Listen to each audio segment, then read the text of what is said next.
अस्सलाम वालेकुम नाज़रीन, मैं हूँ सीनियर जर्नलिस्ट रफ़ीक बशीर। आज मैं आपसे जो है दूध की कीमतों का शहर में बहुत बड़ा इशू चल रहा है, उस पे बात करूँगा कि ये दूध की कहानी है क्या। मेरा दूध की कीमतों को कंट्रोल करना और दूध की कीमतों को स्टेबल करना और दूध की कीमतों को फ़िक्स करना, ये मेरा तकरीबन 25 साल का तजर्बा है। जो 25 साल के तजर्बे में मैं आपको ये बात बताना चाह रहा हूँ कि ये दूध माफिया क्या चीज़ है। असल में हमारे कमिश्नर साहब जो इस वक्त मौजूद हैं, हसन नकवी साहब, वो इंतहाई शरीफ इंसान है, बुर्दुबार इंसान है, करप्शन से पाक इंसान है, सीधे साधे साफ इंसान है। वो इस वक्त एक बड़े उसमें फंस गए हैं कि इतना बड़ा गंभीर मसला दूध का, और ये प्रेशर दूध वाले बहुत ज़बरदस्त तरीके से डालते हैं, और इतने ज़बरदस्त तरीके से डालकर वो कमिश्नर से अपनी मर्ज़ी का नोटिफिकेशन जारी करा लेते हैं। लेकिन ख्वातिन साहब, ये डेयरी फार्मर जो है, ये जो है माफिया कैसे बने? माफिया ये पहले तो थोड़े थे, कम थे, इनके लीडर भी संजीदा थे, सिकंदर नागौरी साहब, मुख्तियार शौकत साहब, अच्छा अख्तर गुजर साहब। लेकिन मैं ये बात बता दूं, ज़िंदगी में 25 साल में मैंने देखा है कि कभी भी जो सरकारी तौर पे रेट कमिश्नर हाउस से फिक्स होता है उस पे उन्होंने नहीं बेचा। 90 हुआ है तो उन्होंने 100 बेचा है, 100 हुआ है तो उन्होंने 110 में बेचा है, 110 हुआ है तो 120 में बेचा है। ज़िंदगी में आज तक मैंने नहीं देखा कि उन्होंने जो है वो उसको ऑन किया हो सरकारी नोटिफिकेशन को। अच्छा, इस वक्त सूरत हाल ये है कि एक बेचारे शरीफुल नफ्स इंसान कमिश्नर कराची हसन नकवी साहब क्या करें, वो सिस्टम का हिस्सा नहीं है, लेकिन उनके साथ जो ये टीम काम कर रही है प्राइस फिक्स करने की, इसकी वो बड़ी ख़तरनाक है। ख़तरनाक होने के अलावा नातजर्बाकार भी है। मसला ये है कि इस वक्त जो डेयरी फार्म माफिया बनी है, जो मैं बता रहा था आपको, इस वक्त एक एक सियासतदान की हज़ार हज़ार भैंसें जो हैं, 500 400 और उसमें ब्यूरोक्रेट भी शामिल हैं, उन्होंने अपने फार्म हाउस पे रख ली हैं। तो फार्म हाउस पे रखने के बाद वो अपनी ब्लैक मनी को वाइट मनी कर रहे हैं उसके ज़रिए। पिछली दफ़ा भी इकबाल मेमन साहब जब कमिश्नर कराची थे तो उनके ऊपर भी सियासी प्रेशर आया और उन्होंने चौथे दिन ही नोटिफिकेशन जारी कर दिया उसका। तो ये फरसुदा और ये मतरूक किस्म का जो हमारा प्राइस चेकिंग का निज़ाम है, इसको बेहतर करने की ज़रूरत है। अब होता क्या है, कमिश्नर साहब जो है वो तो ज़ाहिर गली गली कोचे कोचे में नहीं जाएंगे, इतना बड़ा कराची है, उनके नीचे डिप्टी कमिश्नर हैं, असिस्टेंट कमिश्नर हैं। जब वो अपनी रीट बनवाने जाएंगे तो कोई भी असिस्टेंट कमिश्नर और दूसरे लोग जो हैं वो उसको बहुत लाइट लेते हैं। कमिश्नर की इन हिदायत पे लाइट इसलिए लेते हैं कि दफ्तर से निकले चाहते हुए खुर्दा फरोशों को चेक करते हुए चले गए। यानी रिटेलर पे गए और जाके उन्होंने पूछा दूध क्या भाव है, ये भाव है, चलान किया और चले गए। लेकिन मेरा मौक़िफ़ कुछ और है। मैं कमिश्नर साहब से ये बात कहूँगा, अपील करूँगा बल्कि, कि आप रिटेलर जितने भी हैं, ख़ास तौर पे शहर फैसल, फेडरल एरिया, नाज़ाबाद, ये जो करीब के लोग हैं ना, इन पे आप 10-10 12-12 लाख रुपए जुर्माना कर देते हैं, दुकानदारों पे सज़ाएँ भी देते हैं, लेकिन फ़ायदा कुछ नहीं होता, आवाम को नहीं टकेगा, कभी नहीं फ़ायदा हुआ। मेरी अब आपसे गुजारिश है कि आप जो है डेयरी फार्म का गला दबाएं, फार्मर जो है उसका गला दबाएं। जो एक दफ़ा का आपको वाक़या बता दूं कि कमिश्नर कराची ने कुछ और नोटिफिकेशन जारी किया, लेकिन वहाँ पे नाम भी लूँगा कि मोहम्मद अख्तर गुजर साहब जो थे, उन्होंने ऐलान किया कि इस रेट पे बिकेगा। तो पूरे शहर में कमिश्नर के रेट पे नहीं बिका, मोहम्मद अख्तर गुजर जो है सियासी आदमी थे, उनके कहने पे बिका। इसी से मिलता हुआ जुलता मैं एक बात बता दूं आपको कि जब सिटी डिस्ट्रिक्ट गवर्नमेंट थी तो ईडीओ साहब होते थे ग्रेड 18 के, शाहब इमाम साहब, जब उन्होंने देखा कि मेरी टीम कमज़ोर है, मुझे सच्चाई नहीं पता लग रही, ब्यूरो ऑफ सप्लाईज, उसके बाद जो है कमिश्नर कराची की टीम, और चौथी जो आप कमेटी बनाते हैं उसकी जो प्राइस आती है वो आपस में मिले जुले होते हैं। तो उसको तोड़ने के लिए शाहब इमाम ने ये किया, उन्होंने कहा कि मैं ख़ुद भैंस कॉलोनी जाऊंगा, डेयरी फार्म से चेक करूंगा, बात करूंगा। मैंने उनको मना किया वहाँ ना जाएं, आपके लिए मुश्किल हो जाएगी। लेकिन वो बाहिम्मत दिलेर अफसर थे, वो गए तो वही हुआ वहाँ पे कि बाड़े वालों के ग्वालों ने उनकी गाड़ी को अब भैंस कॉलोनी में घुसते ही तोड़ दिया।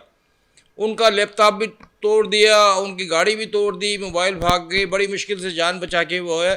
और आज भी न्यू टाउन थाने में उनकी एफआईआर दर्ज है नामालूम के ख़िलाफ़, जबकि मैंने उनको कहा था नामालूम नहीं है, मालूम है।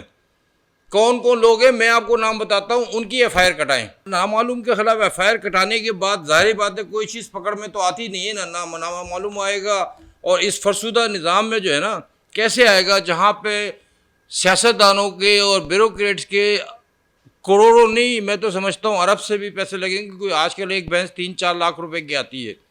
और एक एक भैंस के जो है 3-3, 4-4 एक एक आदमी के, सियासतदान के या ब्यूरोक्रेट के बड़े पैसे हैं। मीरपुर ख़ास में चले जाएं, टंडो यार चले जाएं, टंडो मोहम्मद चले जाएं, वहाँ से भी दूध कराची आता है। भैंस कॉलोनी में कम है आपको, लेकिन बहुत सारी जगह आसपास अतराफ में कराची के ये ब्लैक मनी बहुत इसके अंदर जो है लगी हुई है। इस ब्लैक मनी को कैसे कंट्रोल किया जाए ये तो होगा। अब मसला ये है जो मैं थोड़ी बात समझ रहा हूँ कि डेयरी फार्मर की जो अभी कमिश्नर साहब से मीटिंग हुई थी, उन्होंने बहुत कमज़ोर सा अपना मुतालबा पेश किया है, बहुत कमज़ोर बात की है, मौक़िफ़ पेश किया है, बहुत कमज़ोर है। वो क्या है, चारा महंगा हो गया। चारा महंगा होना और चारे का रेट कम होना ये कारोबार का हिस्सा है। सैलाब आया है पंजाब में तो उतर भी जाएगा, ख़त्म भी हो जाएगा, सही हो जाएगा। महीना 10 दिन 15 दिन की ये बात होगी, चारे का रेट वहीं आ जाएगा। लेकिन जो आप दूध का रेट बढ़वा रहे हैं वो तो वहीं खड़ा रहेगा। फिर तो नुकसान किसको हुआ, आवाम को हुआ। अगर चारे की कीमत में मिसाल ले लेता हूँ कि आपने यहाँ पे 300 से का आप डेयरी फार्म में मुतालबा कर रहे हैं फ़ी किलो रखें, और चारे का रेट अगर 500 रुपये मन बढ़ गया है तो अचानक वो 500 रुपये कम हो गए तो हम तो 300 रुपये में ले रहे होंगे। तो फ़ायदा क्या हुआ, डेयरी फार्मर को हुआ। इसमें जो डेयरी फार्मर हैं वो, मैं उस सब्जेक्ट पर नहीं जाता कि भाई मिलावट भी है, 2 नंबरी भी है, कम भी है, तोल में भी कम है, सब कुछ है। ये सारा कुछ तो कचरा एक बहुत सारा है, इस हर कारोबार में भी होता है, इसमें बहुत सारा ज़्यादा है। भाई सैलाब आया है, उतर जाएगा, चारे की कीमत नीचे आ जाएगी। जब चारे की कीमत नीचे आ जाएगी तो तुम्हारा वही फ़ायदा होगा। और हम मुसलमान हैं, हमें इस चीज़ पे यकीन रखना चाहिए कि नफ़ा और नुकसान अल्लाह में की तरफ से होता है। और वो तो कोई कारोबार ही ना हुआ जिसमें नफ़ा नुकसान ना हो, फ़ायदा ही फ़ायदा हुआ। अभी भी डेयरी फार्मर 10 से 20 रुपये फ़ी लीटर कमाता है और लाखों लीटर निकलता है। दुकानदार भी 20 से 25 कमाता है। बाश तो पानी वानी मिला के, कोई और चीज़ें केमिकल डाल के, ये वो इधर अतराफ़ के इलाकों में सुरजानी और नई कराची और अल्लाह वाली बस्ती और इधर उधर वो सब ये करते हैं। अच्छा, फिर ये देखें 300 रुपये का रेट दे रहे हैं। आप आयशा मंजिल पे चले जाएं, वहाँ मंडी है। आप लियारी चले जाएं, वो ली मार्केट चले जाएं, वहाँ पे दूध की मंडी है।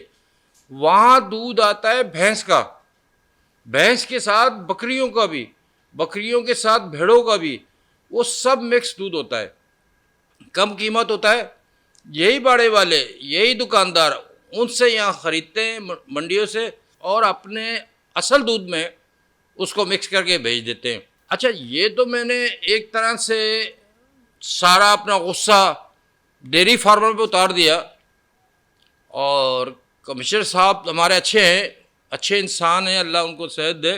लेकिन मैं एक बात कहता हूँ कमिश्नर साहब से कि कमिश्नर साहब ये बताइए, क्या किसी चीज़ का प्राइस बढ़ा के उसको अवाम में बेचना और कारोबारी को फ़ायदा पहुँचाना ये ज़रूरी है? बल्कि बिंग ए कॉमर्स रिपोर्टर, मैंने 30 साल से कॉमर्स रिपोर्टिंग कर रहा हूँ। जो कास्ट ऑफ प्रोडक्शन होती है, उस कास्ट ऑफ प्रोडक्शन को कम क्यों नहीं लेकर आते? कम लेकर आएंगे तो दूध की कीमत नहीं बढ़ानी पड़ेगी। अब मैं आपको बताऊँ, 3 प्रपोजल हैं मेरी तरफ से कमिश्नर कराची साहब के पास, जो ये डेयरी फार्मर के हल करें और इनका 1 रुपये भी दूध की कीमत में इजाफा ना करें। दूध इस वक्त भी बहुत महंगा है और इस वक्त भी बहुत मुनाफे की इंडस्ट्री है। मुनाफे की इंडस्ट्री का तो आप खुद रोड्स पे अंदाजा कर सकते हैं कि आप तारिक रोड चले जाएं, बादराबाद चले जाएं, कहीं और चले जाएं, करोड़ों करोड़ों रुपए की डेकोरेशन की और करोड़ों करोड़ों रुपए की मशीनों की दुकानें चल रही हैं। अब आप समझे कि अगर जो कारोबार नुकसान में होगा तो क्या वो इतनी कीमती किस्म के मार्बल के पत्थर और कीमती किस्म की ग्रिल, कीमती किस्म की चिल्ड करने की पानी के चिलर और ये वो उन्होंने रखे होते हैं। भाई नुकसान वाला कारोबार तो दूसरे दिन से बंद होना शुरू हो जाता है। ये नुकसान वाला कारोबार नहीं है, सारी ज़िंदगी चलेगा, चल रहा है। आपको मैं कमिश्नर साहब में थोड़ा कहता हूँ कि आप उनके ऊपर ये प्रेशर डालें और हुकूमत पे प्रेशर डालें और कानून में भी कुछ गुंजाइश करना पड़े आपको तो आप करें। वो ये देखें, इनके तीन डेयरी फार्मर ये बात नहीं बताते, ये छुपाते हैं। और ये मैं आपको बता रहा हूँ, जो डेयरी फार्मर है ये बाड़ा जिसको कहते हैं, भैंस कॉलोनी जिसको कहते हैं, उसकी ज़मीन आज तक लीज नहीं हुई कि मेरे ख्याल में 50 साल होने वाले होंगे। और डेयरी फार्मर के जो बुज़ुर्ग थे, बड़े के पहले थे, वो मुझसे कहते थे कि यार आप लीज़ के लिए कोशिश करो, केएमसी से कोशिश करो, केएमसी की जगह है, उससे फ़ायदा ये होगा कि हम बैंकिंग से के साथ कारोबार कर सकेंगे, नफ़ा और नुकसान से चेक के ज़रिए लेन देन कर सकेंगे। अभी इस वक्त कैश लेन देन करते हैं, कापी पे लिख के लेन देन करते हैं, बैंकिंग चैनल उनके पास नहीं है क्योंकि उनके प्लाट जिस पे भैंस कॉलोनी आबाद है वो लीज नहीं है। ये काम आप करें कि उनके प्लाटों को लीज करवाएं ताकि उनको खुशी हो और वो उन बाड़ों के हकीकी मालिक बन जाएं। दूसरी बात ये कि ये एक मुआहदे में तहरीर शुदा ये बात है कि भैंस कॉलोनी जब बनी थी उस वक्त ये तय हुआ था कि भैंस कॉलोनी का जितना गोबर है वो उठाएगी बल्दिया उज़्मा कराची। बल्दिया उज़्मा कराची तो मेरे हिसाब से इस वक्त 2025 में तो ऐसे ही रह गई है, लंगड़ी लूड़ी है, कहीं टाउन है, कहीं यूसी है, कहीं चेयरमैन है, लेकिन कानून अपनी जगह मौजूद है, मुआहदे अपनी जगह मौजूद है। आप पाबंद करें बल्दिया उज़्मा को, या आप उसकी जगह एक और आ गया महकमा सॉलिड वेस्ट मैनेजमेंट, उसको पाबंद करें कि भैंस कॉलोनी का जो गोबर है वो उठाएं। अच्छा, होता है कि भैंस कॉलोनी में जो गोबर होता है वो बिकता भी है, पार्कों में भी जाता है, पैसे भी लेते हैं, लेकिन बाड़े वाला तो पैसे दे के उठवाता है। एक एक भैंस का बाड़ा वाला भैंस कॉलोनी में 10-10 हज़ार रुपये रोज़ खर्च करता है। बाज़ बाड़े वाले 3-3 लाख महीना, 2-2 लाख रुपए महीना वो सिर्फ इस पे लगाते हैं कि गोबर उनका उड़ जाए और चला जाए, और उठाने वाला इनसे भी पैसे लेता है, बाड़े से भी, और फिर आगे भी बेचता है। तो मैं आपसे कमिश्नर साहब ये बात कहूँगा कि इनका गोबर उठाने की जिम्मेदारी सॉलिड वेस्ट मैनेजमेंट को दें ताकि एक बाड़े वाले को 2 से 3 लाख रुपए महीने का फ़ायदा हो जाए। पैदावारी लागत कम करने की मैं आपको तजावीज़ दे रहा हूँ कि गोबर उनको उठवा दें, प्लाट उनके लीज करा दें। और तीसरा ये है, एक अरसे से गवर्नमेंट ऑफ पाकिस्तान ने डेयरी को इंडस्ट्री का स्टेटस दिया हुआ है। जब डेयरी का इंडस्ट्री होता है, इंडस्ट्री का जब स्टेटस मिल जाता है तो उसमें बहुत सारी सहूलतें मिलती हैं उस इंडस्ट्री को। भैंस कॉलोनी वालों को डेयरी का इंडस्ट्री का स्टेटस नहीं मिला, उसकी वजह क्या है? अब यहाँ भी आप ही का किरदार है कमिश्नर साहब, पैदावारी लागत को कम करने का और आवाम को फ़ायदा पहुँचाने का। कि इलेक्ट्रिक से जो उनका बिजली का बिल आता है, मिसाल के तौर पे वो आता है कमर्शियल बिल, और कमर्शियल बिल जो होता है वो 1 लाख 2 लाख पता नहीं कितने कितने आते हैं उनके पास। लेकिन यही अगर इसको इंडस्ट्री का दर्जा जब दे दिया है डेयरी फार्मर्स को, तो इसको अगर आप कम कराएं तो एक बड़ी मीटिंग आप कमिश्नर साहब अरेंज करें कि इलेक्ट्रिक हो, उसमें इलेक्ट्रिक इंस्पेक्टर साहब भी हों, दूसरे भी हों, लाइव स्टाफ भी हो, एग्रीकल्चर भी हो, और डेयरी फार्मर्स भी बैठे हुए हों। जब आपने उनको डेयरी इंडस्ट्री का स्टेटस दे दिया है तो मैं कहता हूँ उनको बिजली का बिल भी इंडस्ट्री का मिलना चाहिए, कमर्शियल नहीं मिलना चाहिए। कमर्शियल का स्लैब कुछ और है, इंडस्ट्री का स्लैब कुछ और है। यहाँ भी इनको 1,50,000 रुपये की बचत होगी। ये मैं फिजिबिलिटी जो बता रहा हूँ आपको, ये छोटी बता रहा हूँ, यानी जिसके पास 50, 60, 70 पैसे हैं, 100 के करीब, ये उनको 2-3 लाख रुपए महीने का बचत हो जाएगी। और जिन लोगों के पास 500 हैं भैंसे हैं, जिन लोगों के पास 1000 भैंसे हैं, जिन लोगों के पास 700 भैंसे हैं, तो उनको तो इससे ज़्यादा जो है बचत होगी। तो मैं ये चाहता हूँ कि कमिश्नर साहब के ना आप आवाम पे बोझ डलवाएं कीमत बढ़वा कर, और कतई तौर पे कीमत ना बढ़े, मेरा तो मुतालबा है। दूसरा ये, डेयरी फार्मर भी हमारे मुल्क के लोग हैं, इसी शहर के शहरी हैं, यहीं पे रहते हैं, यहीं पे कारोबार करते हैं, यहीं पे खाते पीते हैं, सब कुछ यहीं पे करते हैं। उनका भी हक पूरा करें, लेकिन उनको ये 3 चीज़ें दे दें तो मैं समझता हूँ कि दूध की कीमत स्टेबल हो जाएगी। लेकिन ये मत कीजिएगा कि आप एक नोटिफिकेशन जारी करके और उस पे कमिश्नर की रिट को जो है इम्प्लीमेंट कराने के लिए आप अपने असिस्टेंट कमिश्नर्स को कह दें कि दूध जो है इस कीमत पे बिकेगा। मैं गारंटी करता हूँ नहीं बिकेगा इस रेट पे। जो भी नोटिफिकेशन आप जारी करेंगे उससे बढ़कर पे बिकेगा। जो भी रेट आपने फिक्स किया तो बढ़ के बिकेगा, लिहाजा इसको यहीं स्टेबल रहने दें 220 रुपये पे। और दूसरा ये कि जो आप नोटिफिकेशन जारी करेंगे उसका क्या नतीजा निकलता है। मैंने तो 25 साल की लाइफ में आपने ये देखा है कि कमिश्नर साहब ऑर्डर करते हैं जुर्माने करो, चलान करो, जुर्माने करो, चलान करो, पकड़ दकड़ दूध वाले ये वह, और ख़बर आती है कि 12 बंदे गिरफ्तार, 12 लाख जुर्माने, और उसके बाद जो इतने फ़ाइन, इतने दुकानें सील कर दी, वो फिर 2-4 दिन बाद खुल जाती हैं, ख़त्म हो जाता है मामला।